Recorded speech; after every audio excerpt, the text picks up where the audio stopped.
What's going on, guys? It's Mike Norris. I'm here today with Jason Vana, founder of Shift. How's it going, Jason? It's going good. How are you doing? Doing well, man. I'm doing well. It's the holidays. Hard to complain this time of year. Even though it's, Yeah. I'll be honest with you. I'm just so happy to see 2020 go out the window that 2021 can't possibly be worse. So, Me too. I already have a tweet scheduled for 11:55 on New Year's Eve that says something along the lines of like, hey, 2020, it's, we're breaking up. It's not me, it's you. Signed the entire world. Yeah, we're done. Well, have you seen, I've seen some creative stuff. Have you seen the Ryan Reynolds commercial with Match.com? Where I haven't seen that one yet. Oh man, you'll have to check. I'll send it to you after this. But basically, Okay. It's Satan, and he meets up with 2020 is the other character in the commercial, and Ryan Reynolds is dressed as Satan, and they basically like fall in love, and so it's a story of how Match helped Satan fall in love with 2020. It's pretty good. That's genius. Yeah, it's awesome. Anyway, though, I'd love to have you tell everybody about yourself a little bit. I know you got a pretty good background here, and I want people to know where you're coming from. Yeah, so I have been in the marketing realm for about 18 years now. Started out in the sales side, selling newspaper advertising of all things. So kind of from there, learned graphic design and advertising and all that, and really just fell in love with marketing. I was a salesperson who fell in love with marketing, go figure. And I always tease my salespeople friends that I finally wised up and upgraded to marketing. I was going to say, you chose well. So I did. They always come back and they're like, "Shut up, Jason." But yeah, I think marketing is a lot more fun than sales. So really from there, just been, I kind of live in a rural area. So we don't have a lot of huge businesses around here. So really focused on small business marketing.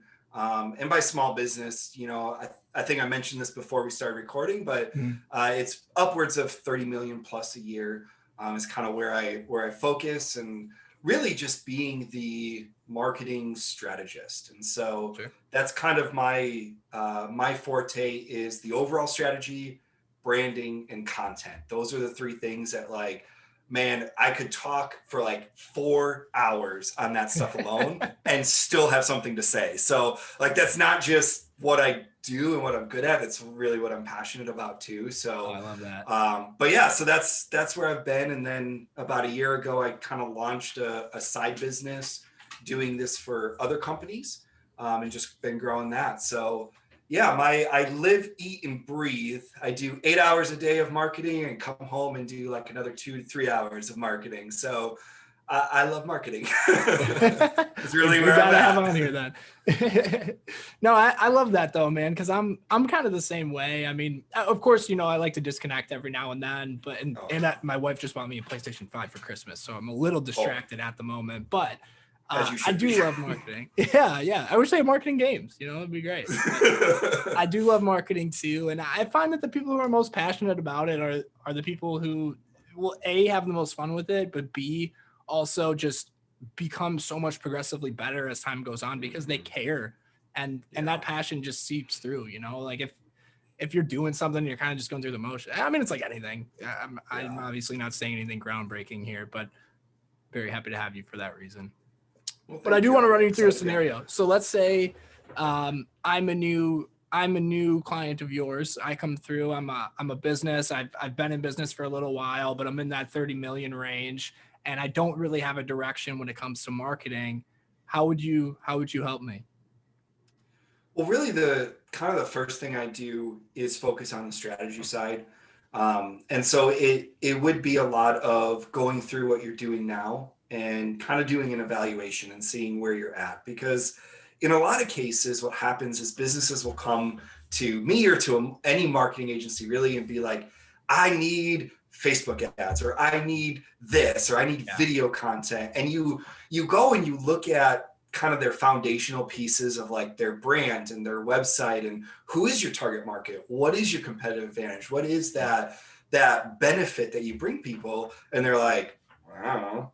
Yeah. Well, Facebook ads are great, but if we don't know who we're targeting and we're taking them to a website that looks like crap, and you have a brand that one page it's red, the other page it's purple, and like you keep changing everything, it doesn't matter how much money you dump in Facebook ads, it's not going to be effective. And so what I tend to do is really go back to the basics. And this is what's crazy is for most companies, they don't have the basics down. And so it's a lot of I've broken marketing, or at least the services that I provide, into 3 categories. You've got foundation, inbound, and outbound.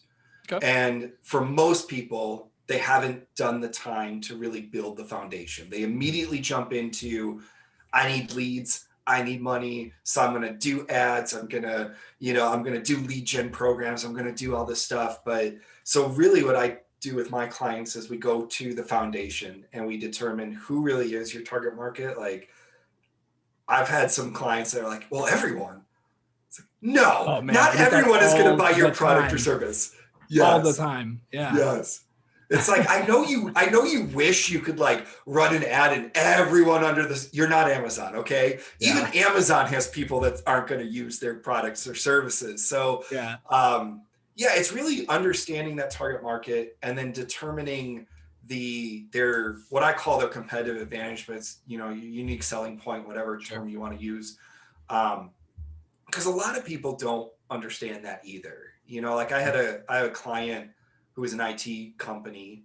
They provided like IT infrastructure and services and stuff. And when we were going through a branding process with them, I asked, okay, why would someone hire you as opposed to the other IT company right down the street? And they're like, well, we provide great service and we're trustworthy. And I'm like, any company can say that. That's not a selling point. It's not unique.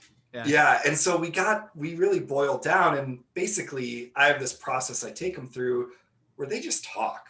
I'm like, tell me everything, because what happens is they'll eventually stumble on something. I'm like, that's Bingo. It right there. So they were like, well, we developed this whole decision matrix thing that like makes it super easy for people to determine, what they actually need. So I was like, well, give me an example. They're like, well, we'll put on there a question of, when you pick up the phone, what do you need to have happen?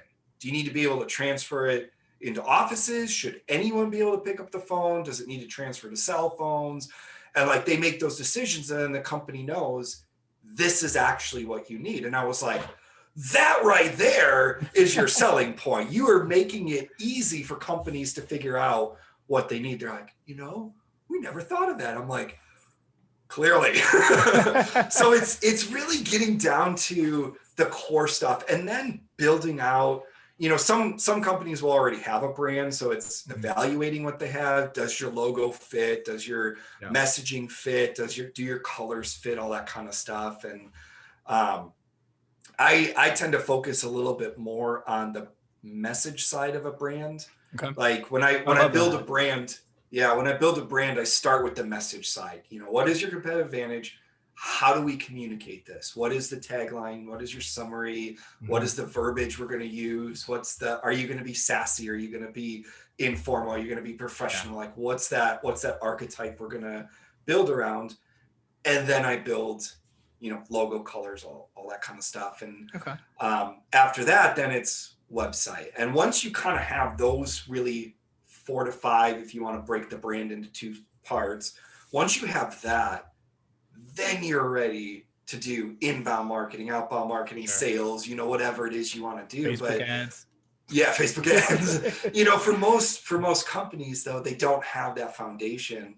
And so that's where I like to start, because really in reality, it's kind of selfish, because I don't want you to, I don't want to do Facebook ads for you. I don't know why I'm on Facebook ads, but let's use that example. I don't want you to hire me to run some Facebook ads and then not be successful because we're sending them back to a website that's crap and isn't optimized for people to click and to generate leads or generate sales. And then you look at me and say, well, you're just like everyone else. You don't know what you're doing. It's like, well, I actually do.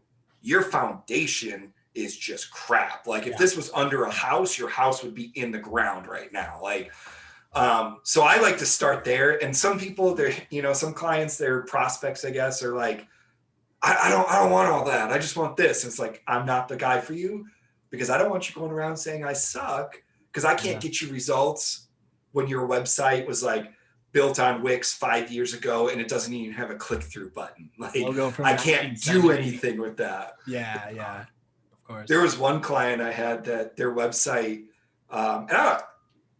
this might date me a little bit, but their website looked like GeoCities back in the 90s. Okay, it was like, it was like a banner at the top and then all text, and at the bottom a button. And I was like, yeah, no, that's the first thing you need to do. Like, I am not doing anything for you if that's your website. Because I was like, no wonder you're not getting leads. Yeah, like, no, it's over. Like, you're not going to with that.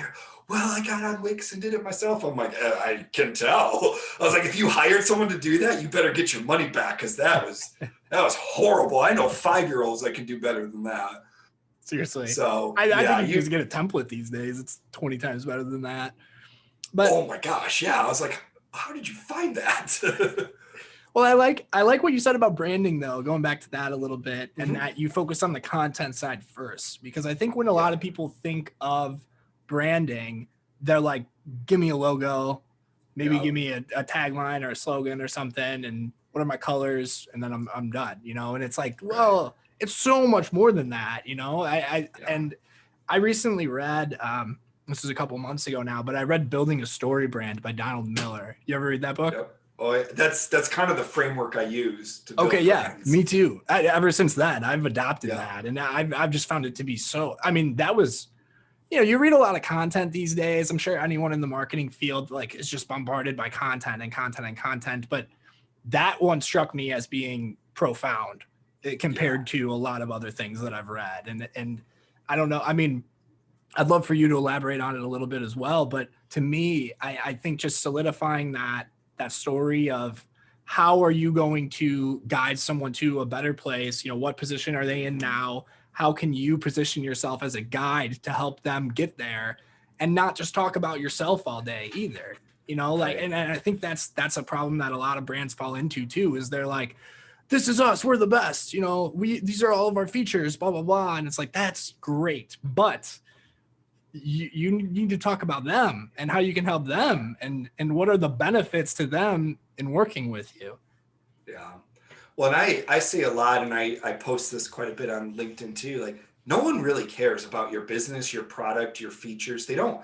And I know this goes against, bigger marketing names than me. No one gives a crap about your why, like why you're in business, why no one cares. What they care about is, how are you going to change their lives or change their work, or, whatever it is that you're selling. That's what they care about. And, I did a post on this on LinkedIn, I think like 2 weeks ago, where I was like, no one cares. They don't care about your why, at least at first. Now, eventually, as they're, go just determining between 2 or 3 different companies, then they might care about your why, and that you help other people, and the reason you're in business. They might care about that later, but initially they don't. And the argument I always make is like, okay, tell me Amazon's why. If you buy anything off Amazon, what is Amazon's why? You don't know.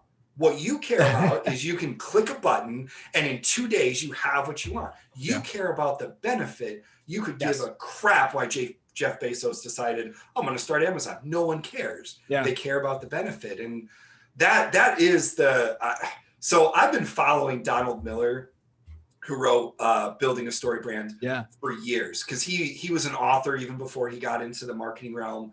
And he wrote a book that was kind of the precursor to Building a Story Brand, called A Million Miles in 1,000 Years, where it was his journey of taking a memoir he wrote and turning it into a screenplay. And it was the whole topic of the book was about how your life really should mimic a story.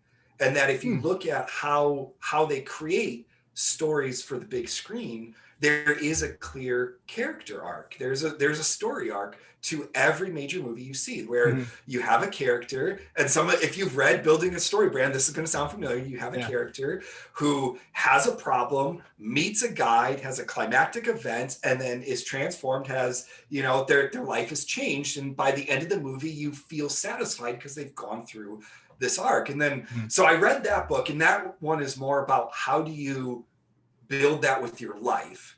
And then he started into the marketing realm with the Building a Story Brand of how do you do this for your brand. And I was like, this was the natural progression of that book. You took it and you applied it to marketing, which is amazing. And that is amazing. Yeah, that's what your prospects want. They don't care. Like, for me, if I land on your website and I hear like, we're the best videographers, we're the best this, I'm like, nope, no, you're not. I'm going to your competitor. There are 1,000 people who do exactly what you do, no matter what you do. I mean, and if you have to say you're the best, you're not the best. It's like, if you've ever seen, like, I've seen it mostly in movies or as I've like traveled to some little towns, you've got the coffee shop that has the world's best cup of coffee. And the image that always comes to mind is the movie Elf, where he walks in and he's like, this is the best cup of coffee in the world. It's like, go to any other coffee, Starbucks probably says the same thing, but that kind of marketing doesn't work anymore because people have been burned by it. They've had we're the best, we're awesome. And it's like, this was a horrible experience. You didn't actually live up to the promises you made. So now I don't trust you. And I feel like marketing wise, that's kind of where we're at is, and even with this whole movement of let's be more transparent, let's be more authentic, which I hate those labels anyways, because it's like, you should already be that, but whatever. Of course, it's because of the crappy marketing strategies that have been used of the, we are the best, like focus on me, and not on, hey, this is actually what I'm selling. This product or this service is going to change your life or impact your business. Or, I always tell people, if you can get it down to actual data, like, we will help you generate 100 more leads a month, or, we will help you increase revenue 10 million within a year. Like, if you can be that specific, you're going to grab people's attention. But if you're just like, we're awesome, people are like, I don't care, Well, yeah. And I think it comes down to, there are a couple things that comes down. There are a lot of things, but things that stick out to me are the features versus benefits conversation for one, right? I mean, it's very easy to, I can take, I don't know, I can grab my wallet here, which is a fake Louis Vuitton wallet. And I can say the features of my wallet are that it holds money and it holds all my credit cards and it's black. Like, those are features. I'm literally just stating facts. Right. That's not marketing. I'm just saying what this is. Yeah. To me, that's not marketing at all. The benefits are, it'll keep all my stuff safe. And some people think it's really expensive. I guess that's not really a benefit, but well, I would even take it a step further because, it's, you said it yourself, fake Louis Vuitton. It even gives you that status feeling. Right. It's not about holding your money. You feel better because people are going to look at you and be like, oh, he's got an expensive wallet. It's really, when you look at it, if you can bring it back to identity or kind of this idea of purpose, value, that kind of thing. Like, it's about my identity, or it's about the value that, like, my personal value. If you can touch on one of those two things, man, your product or service is gonna do well, because that is what most of us are searching for. We're looking for our identity, and we're looking for our purpose, like life's calling, purpose, value, whatever term you want to put on there. Those are the two things that people, besides your basic hierarchical needs, right. This idea for identity and purpose are right up there. And most people, if they're going to buy your product or service, they have a home, they have food, they have their basic needs. And so now it's, well, who am I going to be? And what is my purpose on this planet? And if you can, so in my full-time job, I sell or like we market food processing equipment. Okay. Let me tell you how boring this stuff is. I mean, we're talking like drive by a Tyson plant. We do all the food or all the equipment that they would use to make like their chicken nuggets. All right. This is not Asleep as you said it. Yeah. Well, I'm not going to have Ryan Reynolds do an awesome video for food processing equipment. Okay. And even, well, I'd love to, but even if I did, it's not going to really produce anything. But really what we did was we found, when I started working there, I found that really what these people care about is, and it's going to sound bad, labor reduction. How do I do this process with less people? Because a piece of machinery costs a lot less than having 30 people having to slice the same piece of meat. So how do we reduce labor? How do we increase yields? And how do we increase consistency? Because, I mean, if you've ever seen it, like beef jerky, for example, if you buy a bag of beef jerky and one's really red and one's like really, really dark, it's like, what's going on here? They want consistency. And so when we discovered like, that is what they care about. They don't care about the features of this. Like eventually they will, once they're really getting into the buying process and saying, okay, we've chosen between you two. Now I need it to be able to do this and that. But really what captures their attention is, hey, we're going to take your workforce from 22 people down to 5, which is going to save you about $1 million a year. Yeah. If you buy this $50,000 piece of equipment. That I care about. I don't care about that the belt lifts up so I can clean it easier. That's later down the line. What's really going to capture them is, I'm going to save you money and make you a lot more productive, or like you get to make a lot more food in the same amount of time. That's what they care about. Yeah. So, I think it comes down to, if you were going to write a cold email to someone, you wouldn't lead with like, hi, my name is Jason, and I've been in business for X amount of years, and we were started in blah, blah, blah. Like, what, dude? And the people who want to lead with their story, I get it. Like, the stories can sell too, but it's not what you kick the door down with. Right. You got to come in with something that's something. Think of them as they're the most selfish person on earth. Yep. What can you do for them? And it's weird to say that, and I don't want to picture everyone as being selfish, but I mean, hey, it kind of is. I mean, yeah, let's be real. I mean, we've all got needs, like primal needs at the very fabric, and then purpose, all that kind of stuff that we're going for.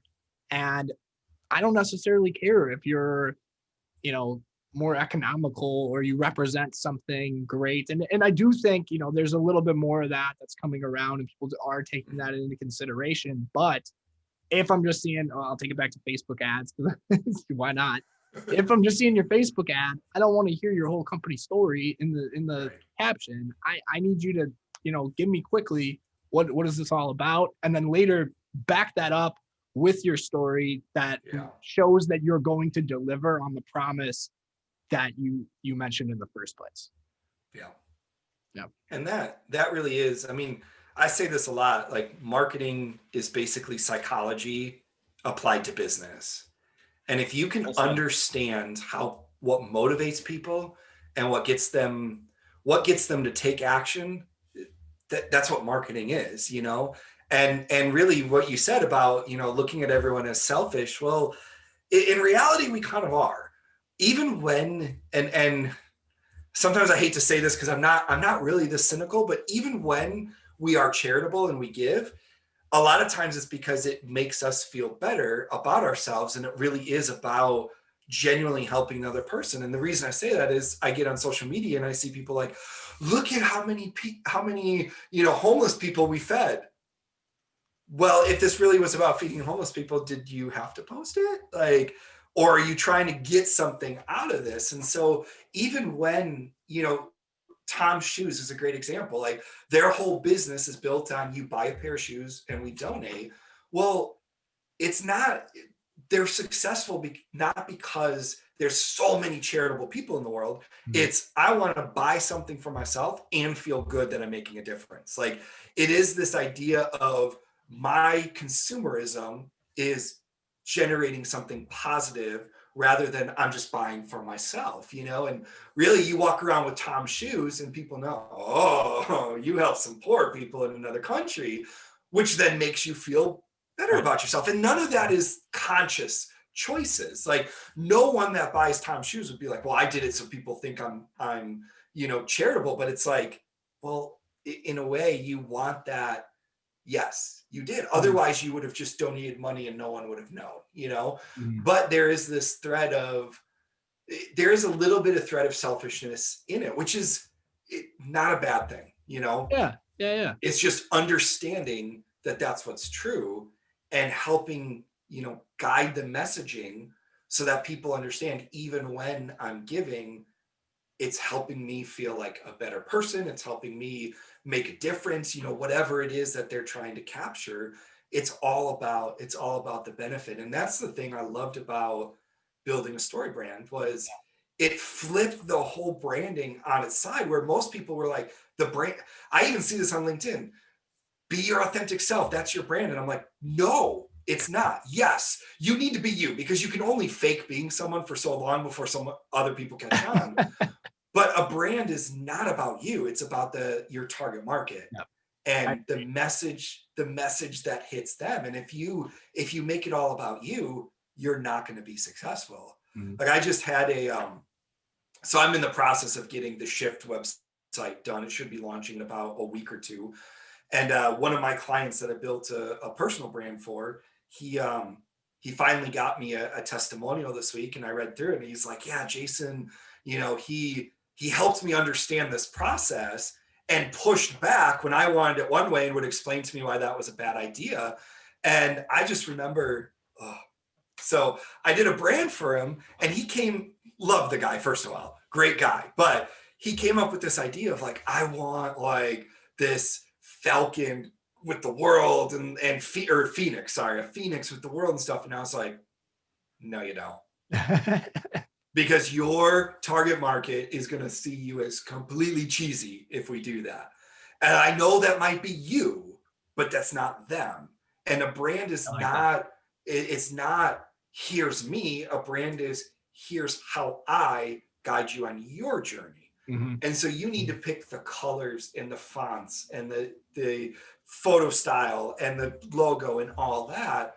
Not that makes you feel good, but that attracts the right people. And so if we find out that, your target market is more professional, well, you're going to want to go with some blues, because blues have this calming and professional effect, where red has this danger and let's go and boom, boom, boom, and it's like, if that's not your target audience, you may love the color red, but that's not the right choice for your brand.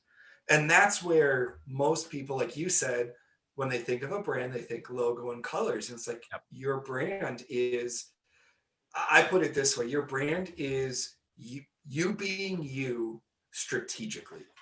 Because you can't be fake in your brand. It has to be you, but it's you strategically. Like, for instance, so my dog is right down here. He's a little needy pit bull. My dog's so he needs to be next to me all the time that I'm home.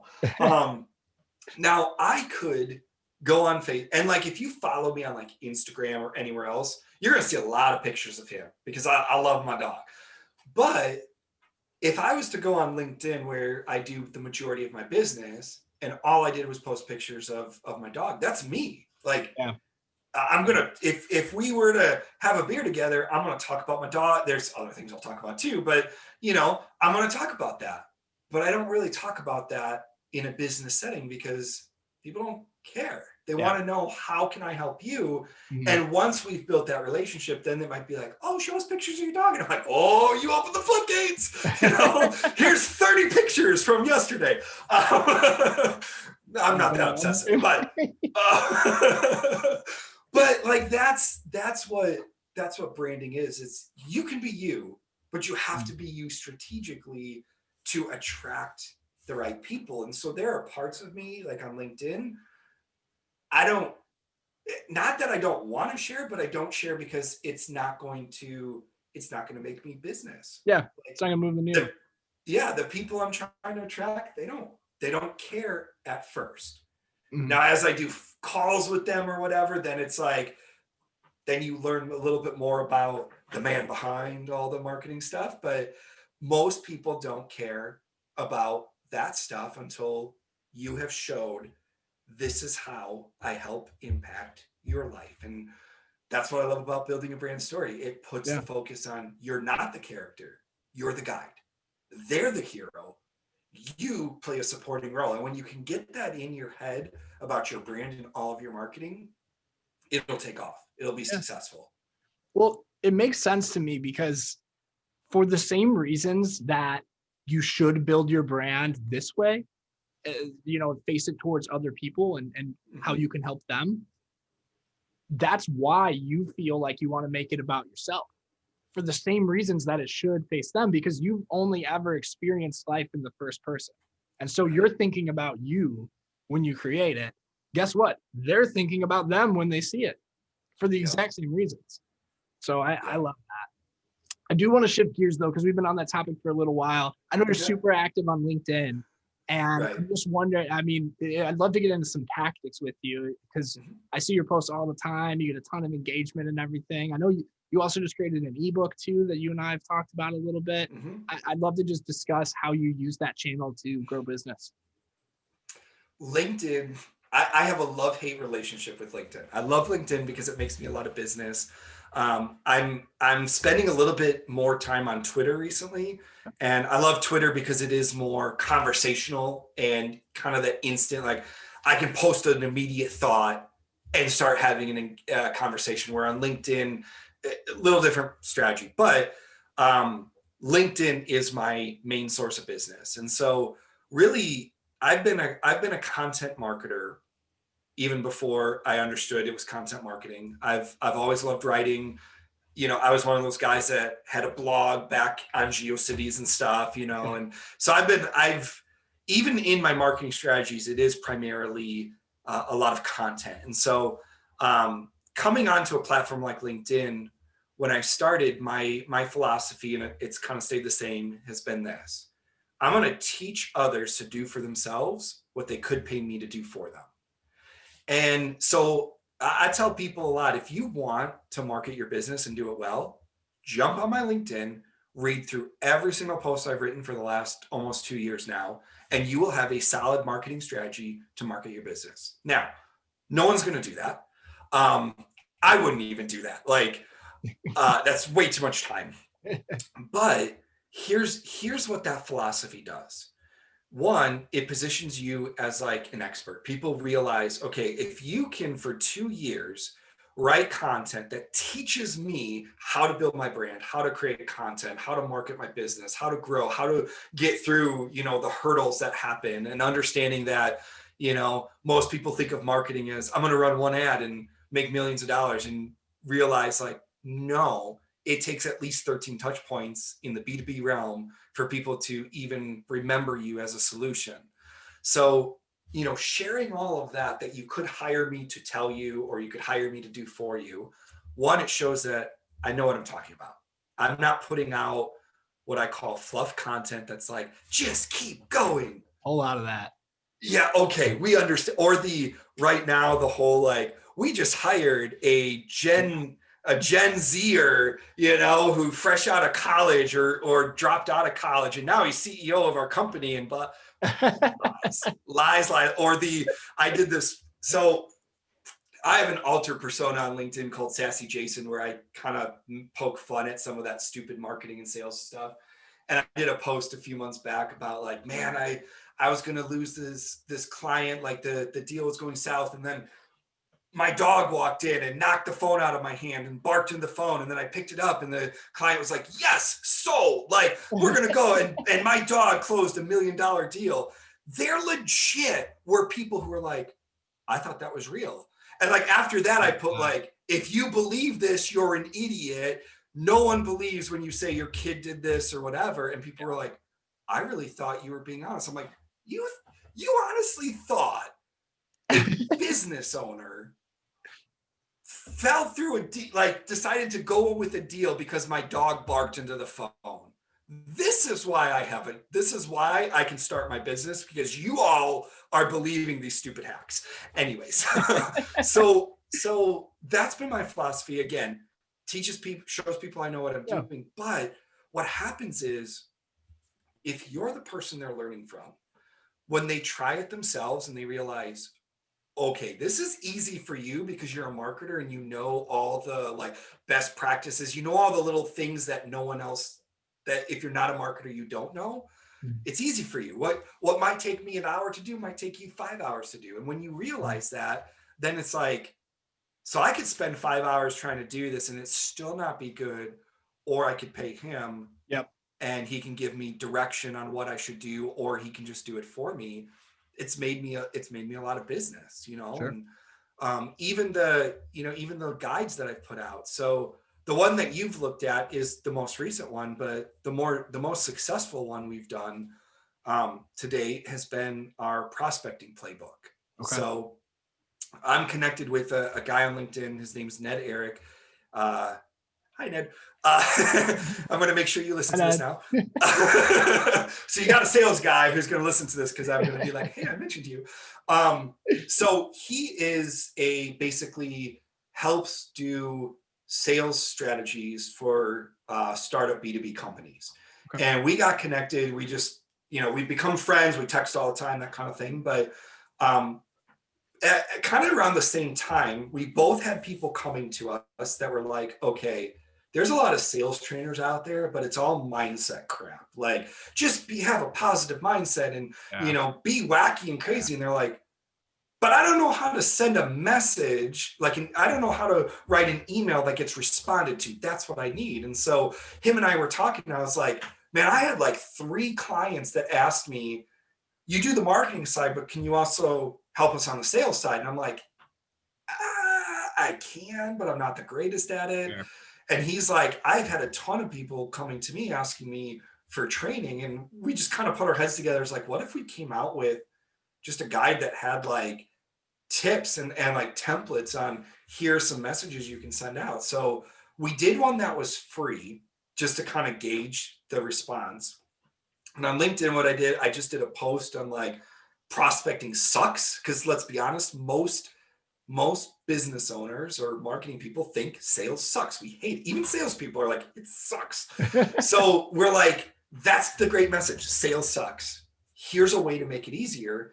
And then we were like, if you want to copy the guide, just send me a DM and I will, or leave a comment and I'll DM you the link.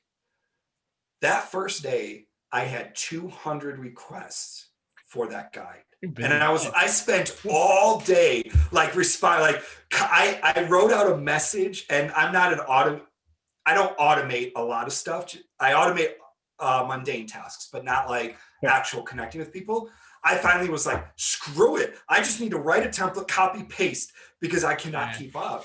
All day long, I gave that out. And then I think up to 2 weeks later, people were still, that posted so well, people were still finding it like, can I get a copy of the guide? And I was like, oh my goodness. So I was like, hey, Ned, we're onto something here. We need to do a beefier guide that we sell. And so we came up with a beefier guide that we sold and made quite a bit of money from it, because it was meeting a need. But that was all from LinkedIn, all because the strategy behind it is teach people to do for themselves what they could pay me to do for them. And they will eventually, may not be right away because they're going to want to test it out. But if you put out that kind of content and then follow it up with some kind of free template, free guide, where so I have a buyer persona template I give out a lot. And I don't ask for emails. I don't ask you to DM me. It's just like, here you go. Here's a copy. But the last page of that is, hey, if you need marketing help, book a discovery call with me and I'll tell you how I can help you. I get a lot of discovery calls off that free guide, because I'm providing a help for people, and they realize, if you can teach me how to do this, you really know what you're doing. And so even with I do a lot of content strategies for clients. Even with them, it's like, dude, we're going to teach them how to do for themselves what they could pay you to do for them. And my clients are like, initially they're always like, whoa, how am I going to make money? And after a while, like, because content takes a while to actually Yeah. generate returns. After a while, they're like, why didn't I do this sooner? I'm like, exactly. It works. It's a psychology thing. Yeah. If you help them, if you provide resources, if they see your name, like, and for me on that buyer persona template, my logo is on every page. So while you're going there, filling it out, trying to grow your business, figure out your target market, you're seeing shift, shift, shift, shift, shift. So when you get to the point where you're like, man, I need help, my brand is so buried in the back of your head that you can't think of anyone else but Jason is Shift, Jason is Shift. That's it. I tell people all the time, I was like, if you see me post something on LinkedIn, there's a lot of strategy behind it. I don't just do it like, oh, I feel like posting this. So even when like the whole algorithm changed, people like I complained about the algorithm and they're like, why are you complaining? I'm like, there's a strategy behind it. I post one post about complaining about the algorithm and have 3,000 people like it, and then had about 100 people sign up for my email newsletter. There's I could care less if the algorithm changed. I'm a content marketer. I know it's going to change, and I know how to change it. Like, I know how to adapt my content strategy to adapt to that algorithm change. Right. But if I complain about it, there's a strategy behind it. I'm up. This sounds devious. I'm up to something. If I'm posting it on LinkedIn, there's a reason. Even the whole the sassy Jason thing came by almost mistake. One of the very first posts where I complained about, like, someone sent me a bad sales message, blah, blah, blah. One of my connections commented and just did hashtag sassy Jason. I was like, oh, I'm stealing that and running with that. That is genius. And so now, like, all the sassy Jason posts, there's a lot of them tend to get people who just are like, yeah, I've had those messages too. They suck, blah, blah, blah. But they tend to get a lot of subscriptions to my email newsletter, which then turns into their buying resources or their booking times, or, so it's like, there's a strategy behind all of it. It's to generate income. And so really it's a two-prong. I talked about that. I told you before we started, you might have to cut me off because I will ramble on for like 5 hours. But so it is teach people to do for themselves what you could do for them. But then the other side of it is, and this is where most people fail, is the engagement side. You have to, especially at first, you have to engage on LinkedIn in order to be found. And so I've probably engaged with 50 to 60 people every day on LinkedIn that I'm actually, like, I'm taking this week off because of between Christmas and New Year's. But when I'm on LinkedIn, 50 to 60 every day, I'm liking their posts, I'm leaving a comment, because it gets you found. Like, and if you're not willing to do that, don't sit there with 10 reactions on your post and be like, how did they get 100? Well, I comment on 50 posts a day, and I've done that for about 1.5 years now. People know me because I do that. They find me because I do that. They're not going to find you just putting up a post and then sitting there waiting for the reactions to come in. Yeah. Because in the algorithm, you're not being found. No one's liking your stuff. No one's commenting. So you're not being seen in a lot of people's feeds. You have to engage to be found. I think, and so, yeah, that's my kind of my two-prong approach there. Yeah, and not to cut you off because you were rolling and that was awesome, but I think that was always my problem. I'll be honest, was with LinkedIn. Was I felt like at least I was putting out some great content, but at the same time I knew, and I at first, like, I went into this with I was like, I am going to dedicate time to this. I'm going to engage with all kinds of people. I know this is what I need to do. I need to have a content strategy. I had all this stuff, and I went into it and I'm engaging with all these people. And then it got exhausting to me, truly, to go through and engage with so many people all the time. And I just tapered off, man. And I'm wondering how you had the perseverance to keep that up. So I do a few things. One, I always take the weekends off. So I may pop in every once in a while. I'll put a post up on a Saturday or Sunday, but I'm not on Saturday or Sunday. And really Friday night, I'm not on the platform. I'm not engaging on people's content. It is mostly during the week. And I've I've built a schedule around it. So, because I have a full-time job, I obviously can't just pop on LinkedIn whenever I want to. My boss would be like, "You're supposed to be working, not on LinkedIn."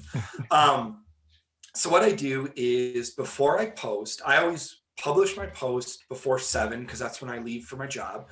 So I publish it right around 7. Before that, I'll take about 20 minutes and I start engaging with people. Typically in the morning, it's more whoever I find in the feed that I know and I like, or they're part of my target market, they're a prospect I'm going after. If I see them in the feed, I like it, I leave a comment. Just to I call that kind of priming the pump, getting my name out there, people seeing, hey, Jason like this, Jason like that. So when I publish my post, it gets seen in the feed. So I spend about 20 minutes doing that. Then I publish my post. Then I leave. And I try to respond to comments as quickly as I can, just because if there's more activity on my post, then it gets in the algorithm, it gets seen a little bit more. So I try once I publish it, I usually leave my house around 7:10. So I publish around 7, and then I sit there, and as comments come in, I try to respond as quickly as possible just to, boost my post a little bit. Then during my break at work, it's like a 10-minute break, I just pop on. And what I've done is I have a note in Evernote with, these are the people that I want to engage with every day. And it's a mix of like people who are doing so much better than me, like they get 400, 500 or more reactions every post. And I think all of them, they're either in sales or marketing, because that's what I want to be found for. So I make sure to engage on their content. So other people who might be business owners and follow them, they see my comments. And I've gotten a lot of connections and have landed a lot of business, which just sounds bad, but I've landed business from other people's posts because I left a comment and someone was like, that's exactly what I did. Dave Gerhardt. Oh yeah. Yeah, it was Dave Gerhardt. I left a comment because he did something like give out templates or whatever. And I was like, yeah, that's why I do my buyer persona template. People love it. I'm still getting, that was like 2 weeks ago. I'm still getting DMs like, hey, I saw your comment on Dave's post. Can I grab a copy of that buyer persona? And these are people that I'm not connected with. I was like, well, now you just found out about my business. You've got in the template, like I said, I've got a page that's like, here's Shift, here's what we do. I was like, you just learned about my business because I left a comment on Dave Gerhardt's post. So thank you, Dave. But so it's kind of the high names. Then it's I do a little bit of like other marketers, just because I like learning from other marketers and them learning from me and that kind of thing. But then I try to find people, other B2B business, either owners or directors or kind of my target market. I find if they're putting out content, I add them to the list and I make sure to engage, because all of a sudden now, hey, I've seen Jason post on, or like comment on my post every day for a month. I have marketing questions. Who do you think they're going to contact? Yep. Some random contact that sends them a DM like, we could do marketing strategies for you, or the guy who's been commenting on their posts for a month and giving them free marketing advice that way. I've landed a lot of business that way too. And so it's that. And then kind of the last tier would be newbies, people that have less engagement than me or might be new on LinkedIn. Because again, going back to the selfish thing, what I found is, one, it does help them. Like I've had a lot of people say, hey, you started commenting on my posts and now I've got 10 other people that were connected to you that kind of followed you. And I was like, that's what happens. But what I found too is when they're new on LinkedIn and they're just getting started and they're trying to grow and get more, if you comment on their posts, they are a lot more likely to come back and comment on yours because they want to keep you commenting on theirs. So it is a little selfish that way. But yeah, so what I do in Evernote, I copied the link to their, your posts page where you can go to their profile, see their recent activities, see their posts. I copy that URL. So every day I just go through and, okay, I'm going to click this link. That's his most recent post. Boom, done. Next one. And I probably get through 50 to 60 and spend about an hour on LinkedIn. Oh, that's perfect. Not including like responding to comments on my post. That's maybe another 30 minutes or more, just depending on how long, but so we're talking an hour and a half on LinkedIn a day. And what I do is I break it up into like 10-minute chunks. So it doesn't feel like, oh my gosh, I've been responding to stuff for an hour. It's 10 minutes here, 10-minute break here, 10 minutes here, 10 minutes before I wind down for the night and shut down my electronics and stuff. It makes me look like I'm always, people are like, you're always on LinkedIn. I'm like, actually, I'm not. I just space it out so it looks like I'm on LinkedIn. Yeah, I'm maybe on LinkedIn an hour and a half a day, and that's it. It's just 10-minute chunks throughout the day. So I capture the people in the morning and I capture the people at night, and it's 10-minute bursts here and there. And it has helped me doing it that way. It's helped me to avoid some of the burnout. Sure. But then I also take breaks. So like between Christmas and New Year's, I have an away message on my inbox. Every once in a while I jump in, go through the inbox in case there is someone that's like, hey, I want to book a discovery call with you. Well, yeah, you're gonna be pushed to the top. If you're trying to pitch me something, archive done. But yeah, like I'm not going to the feed. I'm not commenting on stuff. I take this time as a break. Otherwise, yeah, I get to the point where it's like, this is so dumb. I'm done with, like, I've had a few moments this year. You can ask some of my friends where I'm like, LinkedIn sucks. I'm done with this platform. Screw it. I'm done. And they're like, no, you're not. I'm like, I know I'm not. It just feels good to say, so shut up.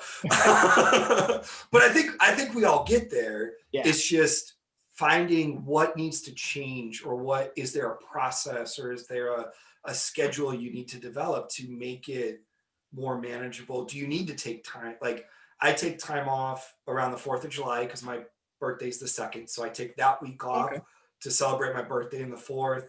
I take off around Thanksgiving. I take off around Christmas. And then if I'm traveling, like sometimes I travel for work. Sometimes I travel for, just going on a trip myself, vacation.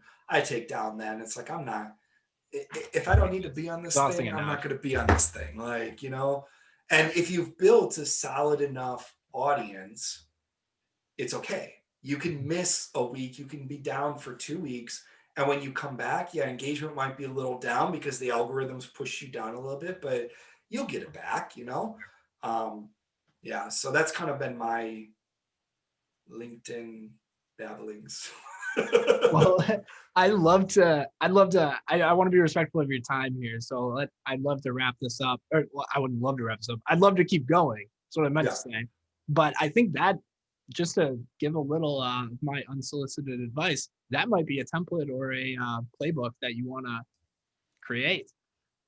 It's already in the works. All right. Well, hey. Yep. And really the reason why is I've had so many questions on how do I grow on LinkedIn, that it's like, instead of sitting here answering these questions and doing consults and stuff, I'm actually, for that, I'm going to create more of a course. So it'll be a little more expensive, but it's going to be video. And you can't see it, but I've got a whiteboard over here that I'll like be sketching stuff out and giving templates of, here's how you come up with content ideas. Here's how you determine your calls to action. Here's how you, determine who you're going to engage with, all that kind of stuff. But yeah, that's in the works. And then looking at a kind of a brand yourself course that will teach you basically that foundational stuff we talked about earlier of how do I go from, I've got a product or service, now what? How do I find my target market? How do I determine my competitive advantage? How do I build a brand message? And how do I build a brand design that's going to fit? So yeah, some big things for 2021 is now just finding the time to get them recorded and done, Well, let me know when that comes out. I'm pretty interested in that. Yeah. Obviously, we talked about it a little bit, but you've got it nailed down way more so than I do. So be happy to learn from the best. But anyway, thank you so much, Jason, for your time today. If people want to get in touch with you, they want to reach you, how should they best do so? LinkedIn is a great way. So it's just Jason Vana. And I think it's actually jason.vana for the URL. You can find me there, connect with me. I'm also on Twitter, which is just at Jason Vana, or Shift. So it's, I was trying to be cool. It's without the I, so shft.marketing.